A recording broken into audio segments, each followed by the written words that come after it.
The 94th Academy Awards ceremony, which honoured the best films released between March 1st and December 31st, 2021 at the Dolby Theatre in Los Angeles on March 27th, 2022.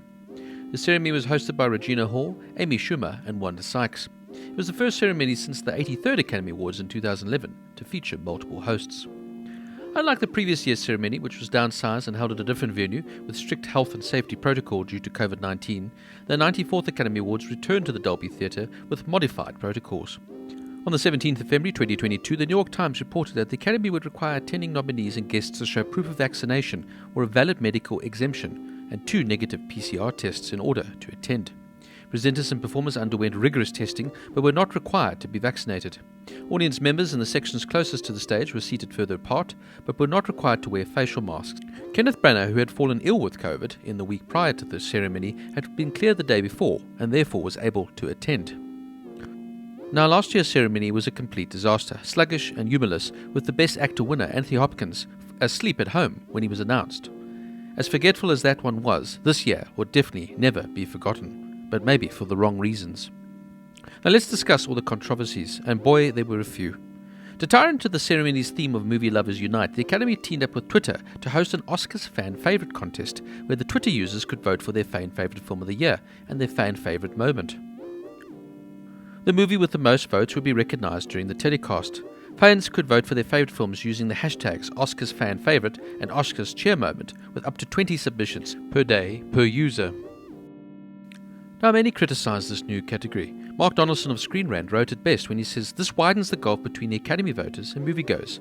For example, besides featuring Benedict Cumberbatch in both films, Power of the Dog is miles away from Spider-Man No Way Home. That is how it should be.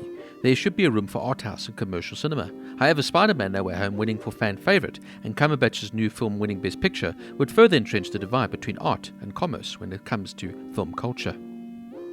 Now, for me, this is a completely patronising award. The Oscars were created to award the best in film. Now, I agree the Oscars can be out of touch, and for me, a film like Spider-Man No Way Home, for example, are very well-made films and would have fully deserved a nomination.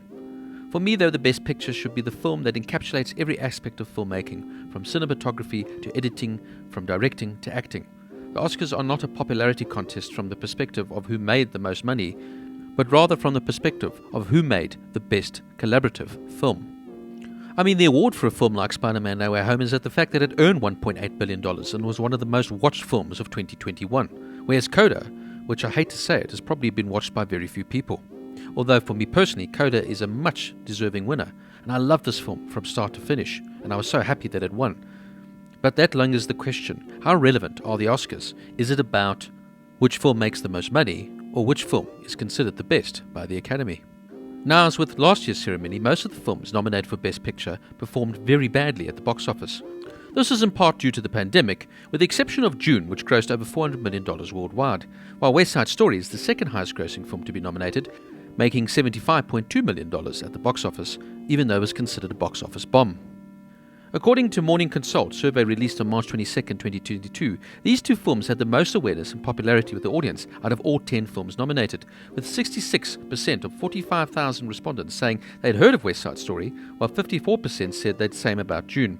The survey also revealed that 22% of the same respondents had seen the entirety of Don't Look Up, while 19% had seen June, 16% had seen West Side Story, and only 4% had seen Belfast. Now, this has been the question for a long time now. How many people have actually seen the films that have been nominated? For me, though, the Oscars highlight films that maybe I wouldn't have seen otherwise, and I love seeing the nominations every year and make a point to watch all of them before the actual ceremony.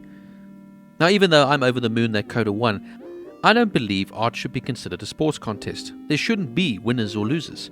Each film is subjective. Each film moves you and will do different things for you in a different way. It's not about winning or losing, it's about making something special that makes people feel certain things. For me, what the Academy Awards do is they highlight these films that maybe I wouldn't have seen. And that, for me, is what really matters. At the end of the day, who cares who really wins? And the irony of this fan-favourite film is that Army of the Dead managed to take the win, not even Spider-Man No Way Home. The next controversy arose on February 22nd when the Academy announced that the presentations and acceptance of 8 awards, Best Animated Short Film, Best Documentary Short Subject, Best Film Editing, Best Live Action, Best Makeup, Best Original Score, Best Production, and Best Sound, would not be broadcast live, but instead be pre-taped an hour before the start of the telecast, in an attempt to allow more time for comedy, film clips, musical numbers, and shorten the ceremony. A similar move had been attempted at the 91st Academy Awards in 2019, but had been reversed due to being negatively received. This, of course, caused a huge backlash from many of the filmmakers, with many as 70 prominent film professionals, including James Cameron, Steven Spielberg, Jane Campion, Guillermo del Toro, and Denis Villeneuve, speaking out and urging the Academy to reverse this controversial plan. They argued that to relegate some nominees to the status of second-class citizens was poor. Additionally, Best Actress nominee Jessica Chastain announced her decision to skip the red carpet and other press in order to ensure that she was in the theatre during the makeup category to support the team who had worked with her, stating, "I will absolutely be present for makeup categories being called, and if that means I'm not doing press on the red carpet, then so be it." She went on to say, "The most important thing for me is to honour the incredible artisans who work in our industry. So much attention is on the actors. We are like the face in some ways. But because you go to a movie and you see us, a lot of people don't understand how much it goes on behind our performances." Then, of course, there was the discussion of Russia's invasion of Ukraine, with many stars, of course, protesting about it. There was even talk that President Volodymyr Zelensky of Ukraine might make a guest appearance on a video call. One of the funnier controversies to come out was Rachel Zegler, who starred, of course, as Maria in the Best Picture nominee West Side Story. She revealed she was not invited to attend the ceremony to support her colleagues involved with the film, writing in a comment on her Instagram, "I've tried it all, but it doesn't seem to be happening. I will root for West Side Story from my couch and be proud of the work we tirelessly did for 3 years ago." This sparked controversy on social media due to the omission of Zegler's invite to the ceremony, despite the inclusion of various invited presenters from the outside the film industry, such as professional skateboarder Tony Hawk and surfer Kelly Slater. The Academy took note of the online backlash and invited her to be a presenter, with her shooting scheduled for Disney's live-action Snow White remake being reconfigured to allow Zegler to travel from London to Los Angeles to attend the ceremony. Now let's get to the biggest talking point of the whole ceremony. While on stage to present the award for Best Documentary Feature Film, Chris Rock joked to Jada Pinkett Smith that he was looking forward to seeing her in the sequel of G.I. Jane, a reference to her short hairstyle. Pinkerton's hair loss stems from alopecia, a condition which causes loss of hair. Seconds later, Pinkett Smith's husband, Will Smith, rose from his seat near the stage, walked up to Rock, and slapped him across the face. After sitting back down, Smith twice shouted at Rock, "Keep my wife's name out of your fucking mouth." And the US Academy Awards broadcaster ABC muted the audio. However, international broadcasters such as TNT in Latin America, 7 Network in Australia, and WowWow in Japan did not do so. The uncensored version incident quickly went around social media, and within the hour, Smith won the Academy Award for Best Actor, focusing his speech on feeling the need to protect those around him and apologizing to the Academy, but not to Rock. Chris Rock declined to file a police report after the incident, according to a statement by the Los Angeles Police Department. Now, I didn't know what to say about this. I was completely shocked. I've never seen anything like this, especially not on a streamlined, almost faked show like the Oscars ceremony, where everyone is smiling through their teeth. Here, though, to have an incredibly raw and real moment like this was just astounding. I actually thought Chris Rock handled this quite well and kept his poise about him, although clearly he was in shock. For me, though, the question is, was Smith right or wrong? For me, you can't go around slapping everyone who insults you. I feel maybe Smith should have handled it after the show or during the break. I'm by no means a fan of Chris Rock, as I've never really enjoyed his style or delivery, but he is a shock comedian, and being an entertainer puts you in the front line for the butt of a lot of jokes. But where do we draw the line between making fun of or insulting? Clearly Smith felt strongly about this, as he stated in a very emotional speech, the need to protect your family and those around you. In an incredibly moving speech for his win as Best Actor in playing King Richard, ironic because Richard Williams was known for defending his family no matter what, Smith looked drained and tired as he was brought to tears in a moving and off-the-cuff speech which I found very powerful. I understand him being angry, but maybe he could have handled this better. The question rages on. Now let's talk about the actual winners, which unfortunately have been overshadowed by all the controversies. As I said earlier, Coda won Best Picture, and this is very, very well deserved. I refer to my earlier review of this film if you want to know my opinion on it, but I absolutely loved this film. It was made with passion and poise and is a magnificent, beautiful movie.